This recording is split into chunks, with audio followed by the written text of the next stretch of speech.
Well, good morning, Shay, on this beautiful, cool winter's morning.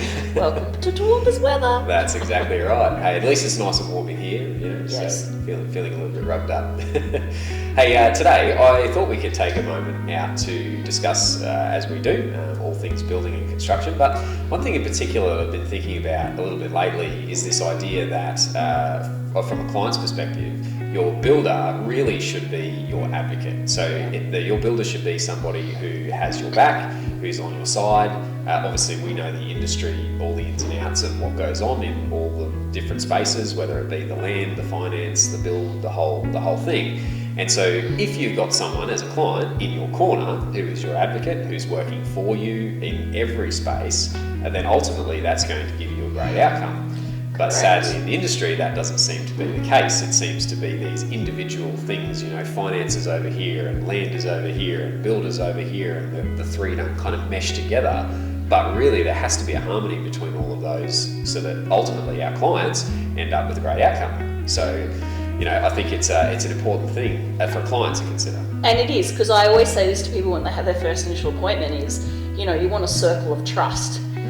And there are so many moving parts in this process, and I believe there's so many experienced, genuine, amazing people in our industry, in Toowoomba, that deal with this. But once again, if everyone's just focusing on their little part of the process, things can get missed, or communication, or how to interpret something. And I think that is the true value with what we do, is that we have a circle of trust. We have amazing conveyancers, solicitors that we recommend that they work with. We have healthy relationships directly with the developers. We've got good relationship with finance people that own their own brokerage, or bank employees that we know genuinely have the client's best interest at heart, and they're most experienced in their field. And then when you put that circle of trust together, everyone's got the same common goal, but the communication is there, and it's experienced experts all working for the same purpose.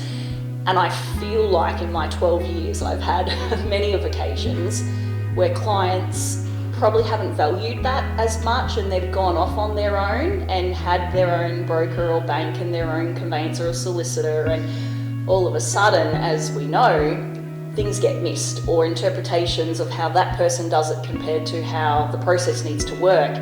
And then ultimately, I've experienced people losing their land, being just, you haven't satisfied finance, not understanding what that condition means, and all of a sudden the block's been gone, and it's that stress of, well, they've paid 5%, they're at fixed price contract, and we were just waiting for land settlement and finance clause, and now all of a sudden that is all gone. And I think too, understanding, things for me, from a developer's point of view, covenants are really important. And it is about protecting your investment. But it's that same thing. Your developer wants one thing, your conveyancer solicitor is looking at it from their perspective. There is a point where those two can come together, but those two parties are only looking at their own sides. And so clients can probably get overwhelmed with the two-side information, whereas in the middle, we see both sides. We're then also the builder that has to work within those covenants and saying, hey, it's okay, it doesn't sound as scary as what it is. Don't walk away from this amazing block or situation. This is how we can actually help you. And I really think that people probably miss amazing opportunities because they don't have that support network when they're doing this process, and it's a real shame. It is actually really disheartening to see someone being able to get their first home or take that next step, all because that information isn't there to support them, and they feel alone and they go, oh, I just can't do this. Absolutely, and I love what you said before about having a team behind you, because at the end of the day, as a client, some people obviously know more things than others depending on how closely related to the industry they are, but a lot of people really don't understand all the nuances of the industry, and they shouldn't have to, that's not their role. And so what I find interesting, and this happens to us all the time, where you'll have clients come in and they'll say, I spoke to my solicitor and they said go and talk to the developer, and then the developer said go and talk to the builder, and then the builder said go and talk to the solicitor, and it's this the merry-go-round thing, and the clients bouncing around from here to there and just getting more and more confused by the whole process, where I think it's really important that somebody, and I know for us, we've made the decision to say, well, hey, that we're putting our hand up, so that'll be us. We'll be your advocate. We will help you from go to woe, and we won't, give you the runaround and say, "I'll go here, go there." No, we actually want to help you from a holistic point of view, because as a builder, from our perspective, it actually helps us too. If we have everybody working in harmony together, then the whole process is easier.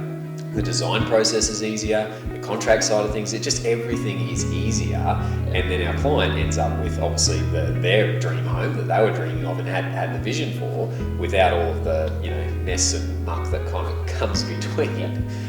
And I think too, we recently went to an event that Hotondo was a major sponsor for, and one of my clients from nearly 10 years ago, Mum was in the room, and that moment when she came up to thank us and reconnect, it was just that reminder to me of I remember that scenario. They were young, it was their first home, everyone was giving them different advice, they were pillar to post, and they were ready to walk away and not do something. They trusted us, we put all the pieces together, and we don't ever do anything that's not the right decision. So, it had to tick their financial circumstances, it had to tick their family circumstances, and they had an amazing product at the end, high quality, great experience, and that leveraged them, and now they're onto their third home, and 10 years later there is still that gratitude there and that relationship. And once again, that comes from open communication and being an advocate. And also, I think for me, and I know we've kind of touched on this over the different videos we've talked about, but it's about being truthful about our industry. There are some challenging things that happen through the build process.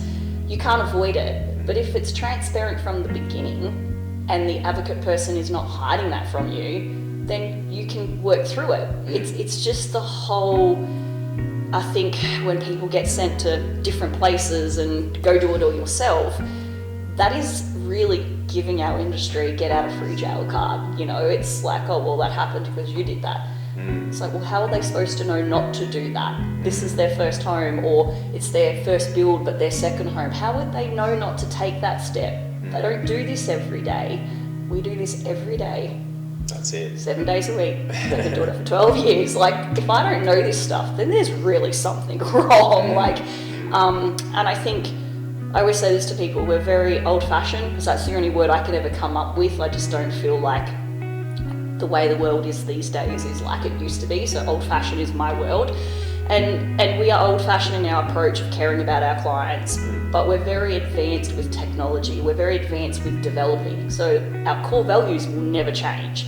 But we're constantly training, we're constantly developing and looking at new products or new systems or how to better the experience, and I think that's another thing that our industry doesn't do. It's very much, well, this is how it's been done for 100 years and that's what you just keep doing. Well, that doesn't help the client either. No, exactly right. And it's all I think so important that people understand that this is we try and take a holistic approach to everything that we do, and the amount of clients that we obviously have come in and they'll say things to us like, why are you telling me this, or it doesn't this mean that you I don't know, putting yourself at a disadvantage. It's like, well, yeah, probably sometimes we are, but we need you to know the truth. You know what I mean? We need you to know what is actually best for you based on what you've told us you want to achieve, and we're telling you based on that, that's not a great idea. Maybe this is, but that's not. And it's that type of thing, and having that honest and open conversation, like you said, and actually having the client's back. That's ultimately what an advocate is and what an advocate does. And so I'm just so pleased that we're able to offer that service to our clients and be able to be there as their advocate and help them out every step of the way. So. And I think too, in that aspect, it's just the same thing. It's open communication. Nothing is off the table, and there is no silly question. Absolutely. Once again, clients don't do this every single day, and that's what I say to them. I don't care what you ask me. We're there to support you. But it's interesting that, I always say to people too, I'm going to get to know you. I'm going to ask you questions through the process, and you're going to think, Shay, you're an absolute weirdo. What has that got to do with building? But it all plays a part. And then there's moments, whether it be through the design process or a walkthrough, and something will click, and they're like, wow, I remember when you asked me this particular question, and I was like, Shay's really unique. But in this moment, now I can see the connection of why that was valid back then to what you've done for me in this situation. And I think, the more you can understand someone individually and their goal, the more you can help someone. And it doesn't just have to be a transactional of, oh, here's your plan and that's what we're building you and that's it. It can be more connected. And I think as humans, we don't connect enough as it is. You know, there's not that relationship building like we used to have. And for me, that's fundamental. One of the things I say to people in my initial is, if you don't want someone getting to know you, if you don't want someone really being a part of your family, I am definitely not the right pick for you. Because I want to connect. I want to understand the big picture. I want to know what their 2-year goal is, their 10-year goal. I want to know where the kids are at and what the goals are, and help design and build something that is able to facilitate that for the 2-year, 5-year, 10, 20-year plan, not just build something for the sake of it. Absolutely. Yeah. No, that's it. Well, as always, time's getting away on us. Yes, But, we can always talk for hours. Absolutely, and and hopefully, I guess people listening to this, can take away at least this one thought of, your builder should be your advocate. Whoever it is you're building with, you don't have to build with us, but whoever you're building with, they should have your back. They should be your advocate, because at the end of the day, we are involved in every facet of the industry. We know this stuff. And so it's about, I think your builder not withholding that information, but actually giving all of the cards, all of the pieces of the puzzle to you, so that then you can ultimately end up in a situation that is best and right for you and your family. So I couldn't agree more. Awesome. All right. Until next time.